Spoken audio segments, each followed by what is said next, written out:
ಕೇರಳದಲ್ಲಿ ಭಯ ಹುಟ್ಟಿಸಿರೋ ನಿಫಾ ಬೆಂಗಳೂರಿಗೂ ಭೀತಿ ಸೃಷ್ಟಿಸಿತ್ತು. ಅದೇ ನಿಫಾಗೆ ಬೆಂಗಳೂರಿನ ವಿದ್ಯಾರ್ಥಿ ಬಲಿಯಾಗಿದ್ದು ಸಿಟಿ ಜನ ಶಾಕ್ ಆಗುವಂತೆ ಮಾಡಿದೆ. ವಿದ್ಯಾರ್ಥಿ ಸಾವಿನ ಬೆನ್ನಲ್ಲೇ ರಾಜ್ಯ ಸರ್ಕಾರ ನಾಳೆ ತುರ್ತು ಸಭೆ ಕರೆದಿದೆ.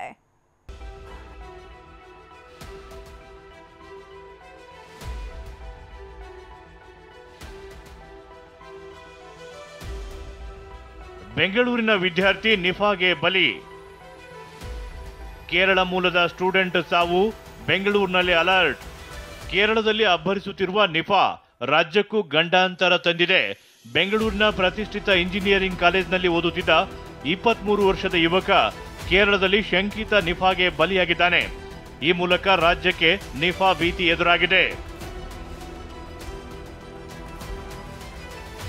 ಕಾಲಿಗೆ ಪೆಟ್ಟು ಬಿದ್ದ ಕಾರಣ ಕೇರಳಕ್ಕೆ ತೆರಳಿದ್ದ ವಿದ್ಯಾರ್ಥಿ. ಕೇರಳದ ಮಲಪುರಂ ಮೂಲದ ವಿದ್ಯಾರ್ಥಿ ಬೆಂಗಳೂರಿನ ಪ್ರತಿಷ್ಠಿತ ಇಂಜಿನಿಯರಿಂಗ್ ಕಾಲೇಜಿನಲ್ಲಿ ಓದುತ್ತಿದ್ದ. ಯುವಕನ ಕಾಲಿಗೆ ಪೆಟ್ಟು ಬಿದ್ದ ಕಾರಣ ಆಗಸ್ಟ್ 25ರಂದು ತನ್ನೂರಿಗೆ ತೆರಳಿದ್ದಾನೆ. ಸೆಪ್ಟೆಂಬರ್ 5ರಂದು ಯುವಕನಿಗೆ ಜ್ವರ ಕಾಣಿಸಿಕೊಂಡಿದೆ. ಹತ್ತಿರದ ಕ್ಲಿನಿಕ್ನಲ್ಲಿ ಚಿಕಿತ್ಸೆ ಪಡೆದರೂ ಗುಣವಾಗಿಲ್ಲ. ಸೆಪ್ಟೆಂಬರ್ 6ರಂದು ಯುವಕನಿಗೆ ವಿಪರೀತ ವಾಂತಿ ಶುರುವಾಗಿದೆ. ಆರೋಗ್ಯ ಬಿಗಡಾಯಿಸಿದ ಕಾರಣ ಸೆಪ್ಟೆಂಬರ್ 7ರಂದು ಆತನನ್ನ ಕೇರಳದ NES ಪ್ರೈವೇಟ್ ಮೆಡಿಕಲ್ ಕಾಲೇಜ್ನ ICUಗೆ ದಾಖಲಿಸಲಾಗಿದೆ. ಅಕ್ಯೂಟ್ ರೆಸ್ಪಿರೇಟರಿ ಡಿಸ್ಟ್ರೆಸ್ ಸಿಂಡ್ರೋಮ್ನಿಂದ ಬಳಲುತ್ತಿದ್ದ ಯುವಕ ಸೆಪ್ಟೆಂಬರ್ 8ರಂದು ಕೊನೆಯುಸಿರೆಳೆದಿದ್ದಾನೆ. ಮೃತ ಯುವಕನ ಬ್ಲಡ್ ಹಾಗೂ ಸಿರಮ್ ಸ್ಯಾಂಪಲ್ನಲ್ಲಿ ನಿಫಾ ಪಾಸಿಟಿವ್ ಬಂದಿದೆ.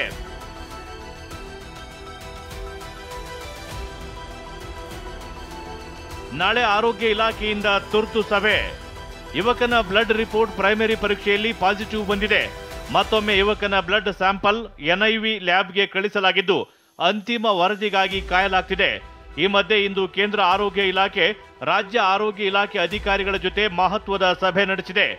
ರಾಜ್ಯದಲ್ಲಿ ನಿಫಾ ಕುರಿತು ಕಟ್ಟೆಚ್ಚರ ವಹಿಸಲು ಸೂಚಿಸಿದೆ. ಈ ಮಧ್ಯೆ ನಾಳೆ ಆರೋಗ್ಯ ಇಲಾಖೆ ತುರ್ತು ಸಭೆ ಕರೆದಿದೆ.